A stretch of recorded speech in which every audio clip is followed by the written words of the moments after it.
परम शांति बाबूजी आपका स्वागत है।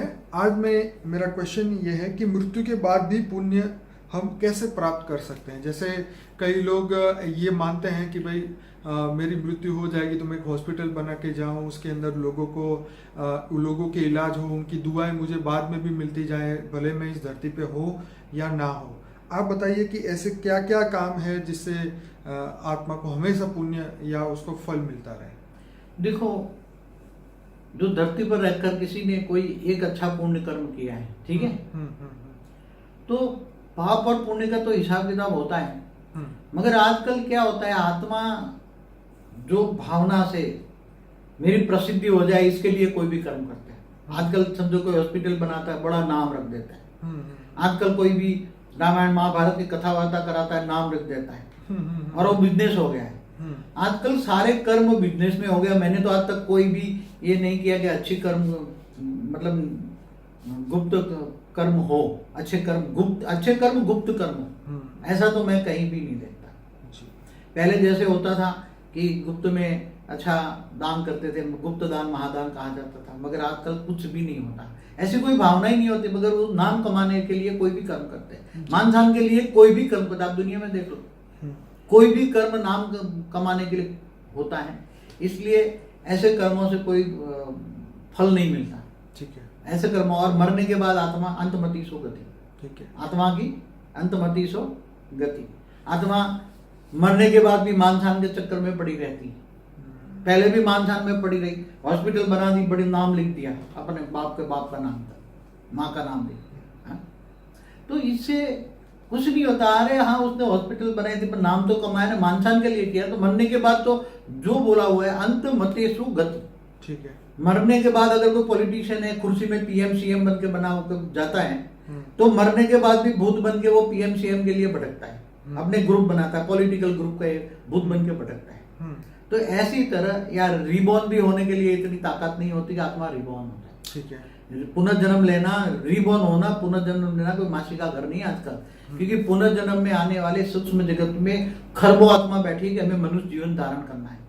इसलिए जहां भी गर्भ धारण होता है, वहां 3 महीने के बाद जहां प्रवेशता होनी है आत्माओं की, वहां बहुत लड़ाइयां होती हैं गुप्त अंदर प्रवेश करने के लिए, गर्भ में प्रवेश करने के लिए। क्योंकि 80-90 दिन का जब गर्भ होता है तब आत्माएं प्रवेश करती। तो प्रवेश करने से पहले बहुत लड़ाइयाँ होती सूक्ष्म जगत की आत्माओं से, मैं करूं।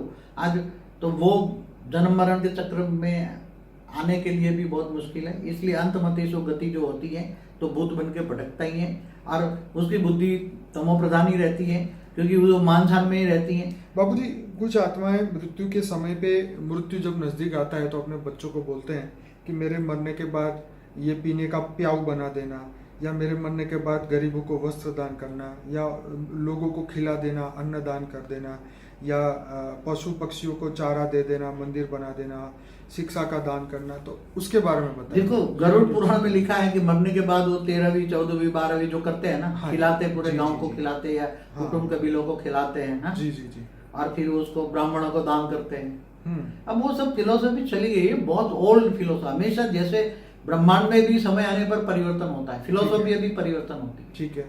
थियरी ऑफ कर्म भी बदलता रहता है। तो ये सब कुछ बदल गया अब। अभी तो नया जमाना है, नई सब कुछ बातें, नई दुनिया के लिए नया ज्ञान चाहिए। तो बाबूजी, अब क्या करना चाहिए अगर किसी का मृत्यु नजदीक है और उसको कुछ अच्छा काम करके जाना है, भलाई का काम धरती पे, तो वो अपने बच्चों को क्या कहे कि मैं पीछे क्या करूं? जैसे एक राजा था ना, तो उसको कहानी सुनाई थी, 7 दिन का वो सांप डसने वाला था, क्या नाम? हाँ, वो तो राजा था, 7 दिन बाकी था।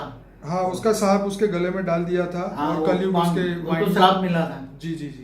तो पांडवों का वो वंशज राजा था, तो उसको ज्ञान सुना है, गीता ज्ञान सुना है उसको। जी।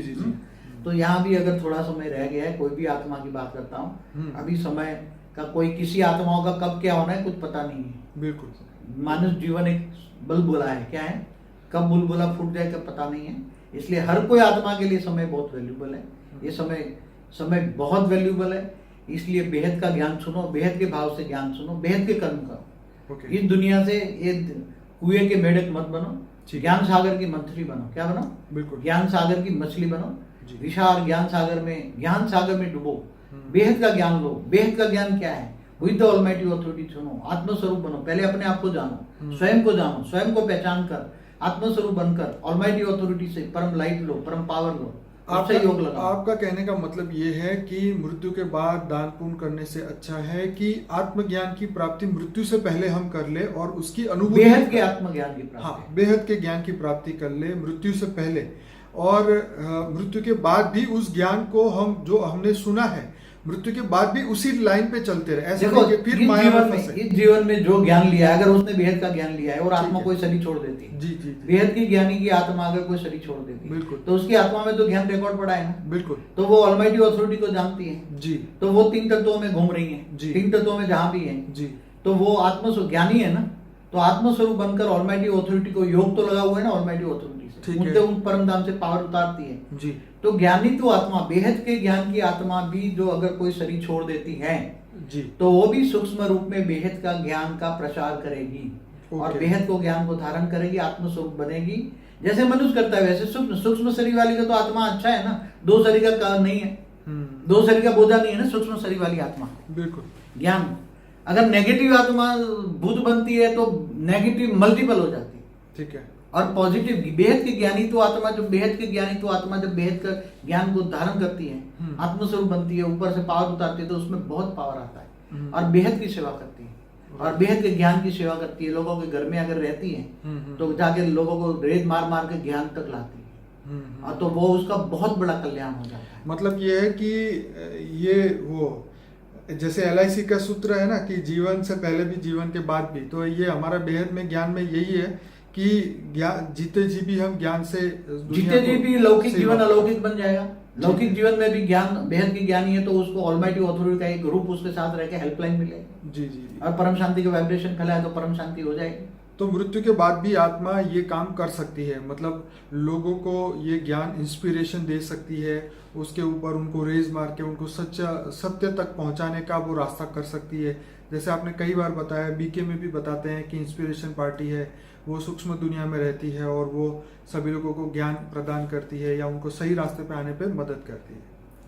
देखो हज की जैसे दुनिया की आत्मा है, हंत मते सो गति, उसको कायदा लागू पड़ता है ना, बिल्कुल, तो उसका मान छान में फंसा पड़ा है, मोह में फंसा पड़ी है, तो आत्मा वहां भूत बन के भटकती रहती है, बिल्कुल, या किसी में प्रवेश करके अपनी वासना तृप्ति करती है। ठीक है, कोई नेगेटिव पीने वाला है तो किसी में प्रवेश करके पीती है, नेगेटिव खाती है, पीती है, वो सब मैंने कई वीडियो में बोला है, जी, लाइफ आफ्टर डेथ की वीडियो है मेरी, भूत प्रेतों की दुनिया की भी वीडियो में, सब कई वीडियो में बोला है। मगर जो ज्ञानी तो बेहद के ज्ञानी की तो आत्मा है, और उसने बेहद का विश्व कितना बड़ा है वो जान लिया है, ब्रह्मांड, महाब्रह्मांड, परम महाब्रह्मांड, 100 कला का ब्रह्मांड, 200 कला, 1000 कला का ब्रह्मांड, बेहद के विश्व को जाना है, बेहद के विश्व के रचना करने वाले बेहद की कला का परम धाम जाना है, और ऑलमाइटी ऑथोरिटी को जाना है, वो साकार रूप में कहाँ काम कर रहा है वो जाना है, माना है, और बेहद का ज्ञान लेके जा रहे हैं, अंतमति सोगति, बेहद का ज्ञान है उसकी बुद्धि में, तो वो जरूर तीन तत्वों में रहकर उसके अंदर धीरे धीरे पावर उतारेगी, तीन तत्वों में पावर आएगी तो हल्के समझो कि परम तत्व का शरीर धीरे धीरे बनेगा और लोगों को बहुत ज्ञान देगी, रेत मार मार के ज्ञान देगी। इंस्पिरेशन पार्टी में शामिल होगी, अच्छे पुण्य कर्म करने वाली आत्माएं उसमें शामिल होगी और भी भाग्य बनाएगी, मतलब जल्दी से वो भाग्य बनाएंगे, मतलब ये जल्दी से कर्मातीत अवस्था की ओर जा सकते। मृत्यु के बाद भी बेहद के विश्व को बदलने के लिए वो काम कर सकती है, कर्म जोर में करनी जल्दी, और मनुष्य से भी ज्यादा कई कर्म कर सकती, अच्छा कर्म कर सकती, लाख गुना कर्म कर सकती है। चलिए अच्छी बात है। तो क्योंकि मनुष्य तो कर्म बंधन में आता रहता है ना, सबको संभालना है, परिवार को संभालना है, ये संभाल, उसको तो कोई कर्म बंधन मुक्त हो गया ना थोड़ी दुनिया से, तो फ्री हो गई ना वो तो, कर्म बंधन से फ्री हो गए, अब केवल ज्ञान ही ज्ञान है, योग ही योग है, तो आत्मा में पावर आएगी। पर फिर भी चलिए, अभी मनुष्य जन्म मिला है तो सभी लोगों को ये कि जीते जी जितना भी हम कर सकें बेहद के विश्व को बदलने के लिए, ये हद की दुनिया में पूरे वाइब्रेशन, पॉजिटिव वाइब्रेशन फैलाएं, परम शांति के वाइब्रेशन फैलाएं, ताकि ये पूरी दुनिया में जल्दी से जल्दी परम शांति फैले। तो बापूजी आपने बहुत बढ़िया समझाया। मैं सभी लोगों को रिक्वेस्ट करूंगा इस वीडियो को लाइक करें, शेयर करें, कमेंट करें।